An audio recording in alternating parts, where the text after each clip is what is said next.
it's interesting to be asked to speak at something about events that happened before you were born. So it's interesting for me to be sitting here with all of the people whose work I've read and engaged with to try and understand these events. So I imagine that if I get anything wrong historically, there's going to be plenty of people around to correct me, and I hope you do.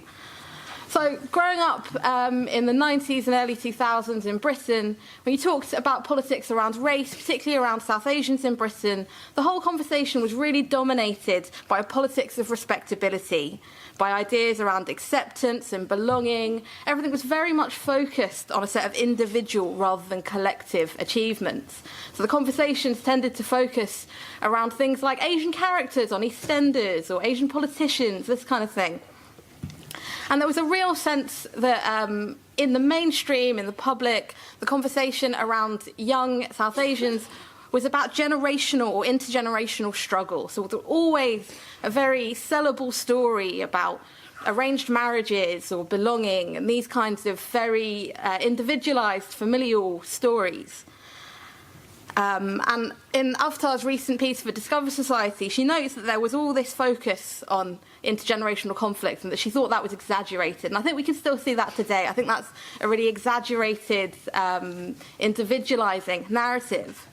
And so then when I started to learn about the Asian youth movement, it seemed as though there was a totally different and much more exciting story about the struggles of British Asians. And I thought that gave me a new way of understanding the context in which we live. So it was a different approach, a different history. And in Southall, we saw something emerge that was militant, confident, multiracial, but not defined by or particularly interested in the politics and policies of state multiculturalism. So rather than that narrow politics of ethnic difference, it was a collective struggle about massive social change. It was not about politics of respectability, but a politics of collective direct action. And I think in that we can see a movement that wasn't afraid to challenge conservative elements within the community. And I think that's the lesson that I've taken from Southall about the fact that it's essential that we challenge the conservative and reactionary elements within our own communities, whatever they might be. I think we need to do that on a local and on a national level. Now, I'm going to think about a couple of those ways in which those conservative or reactionary elements were challenged back at the end of the 70s and early 80s, and I think about how we can apply that today. So 2 days after Gurdeep Singh Chugga's murder, the day after the big march, Southall youth movements were formed and squatted a building, as I understand it, and then were able to get cheap access to that building from a local businessman because they used that collective power. So rather than going to the council and asking for things, they took things that they needed and said, this is ours, this is our space now. And I think that politics of confidence, that politics of saying we're not interested in going through these state structures, we're going to take the things that we need from the resources that we already have within the community, is really important. And that means that not playing into this idea that a local businessman is inherently respectable and needs to be the kind of figure of community power, but saying, well, you have a resource and it should be a collective resource, so you maybe need to help us use that. So that idea is really powerful. Later, picketing a local cinema to get them to lower their prices. Again, it's like, within the community, what can be done, rather than accepting the community as a kind of unified force, looking at where there are actually points at which the community isn't unified and that actually needs to be directly addressed. And I think the women's movement is the other obvious place in which that division within the community between respectability politics and a more radical, defiant politics came to a head. So in one of the Discover Society pieces, there was a reference to a performance of the Ram Leela in which the performance of this story was reimagined to satirise the patriarchal customs and the racism in which women lived. And the proceeds from that performance went towards supporting those arrested on the big demonstration in '79.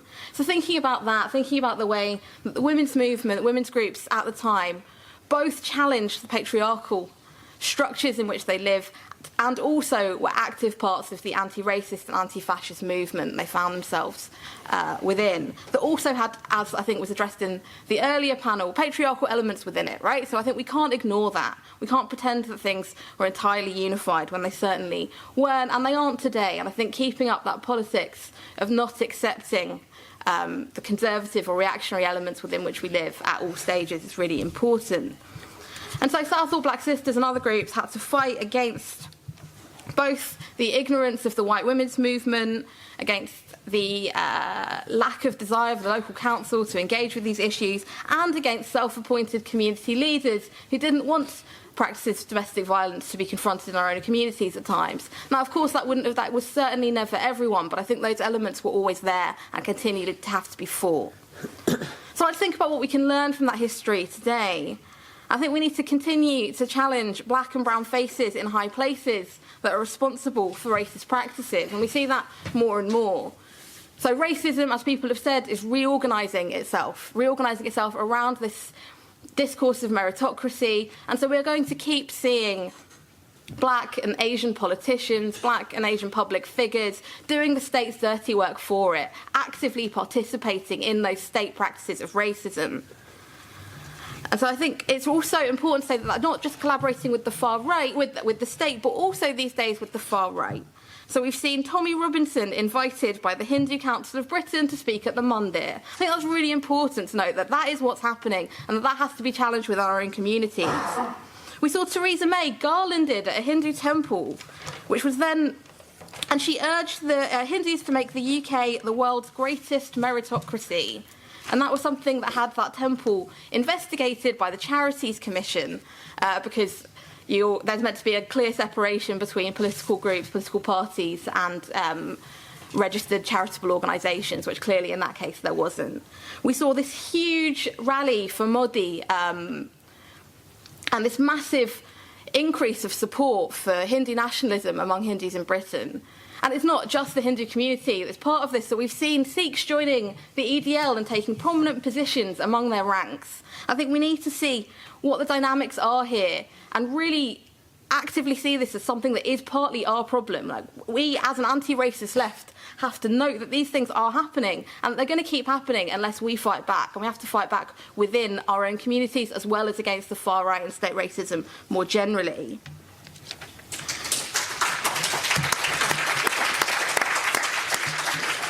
But I think we also have to put this in the context of an increasingly global, international, fascistic set of alliances. So we need to see the connections between what's going on in Brazil and what's going on in India. We can't keep looking only to the US. Trump is not our only problem. And actually there are some far more intimate connections between far-right movements around the world and what's going on in Britain than I think we're aware of, or I think that we know how to fight. And the far-right are increasingly globalised and networked. They work together. They're very organised. I think we need to be just as organised in how we resist.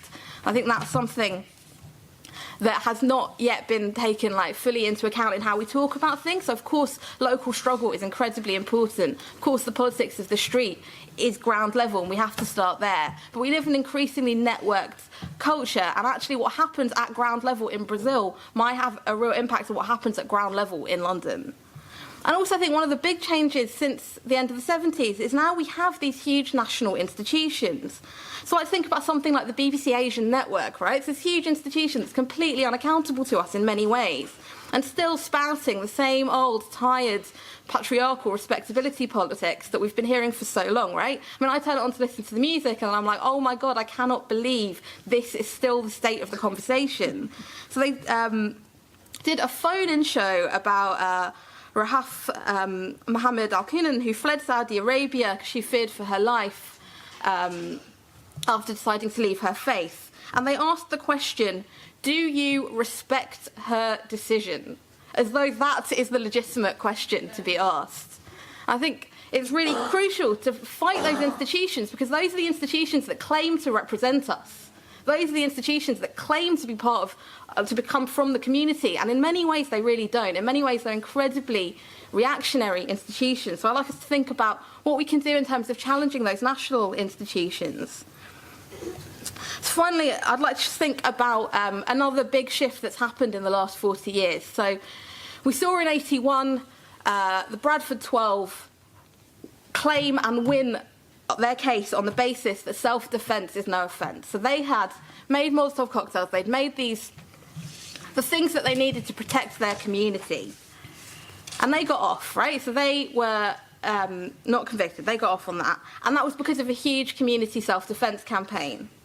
And in 2013, 6 men from Birmingham attempted to make a similar intervention. So they felt that British Muslims were not being defended against, didn't have a way to defend themselves against the rise of the far right. So they did the same thing. They packed their car full of the things they thought they'd need to defend their community, and off they went to Dewsbury to intercept an EDL rally. Now, I appreciate that is not quite the same as what happened in Bradford 35, 40 years earlier.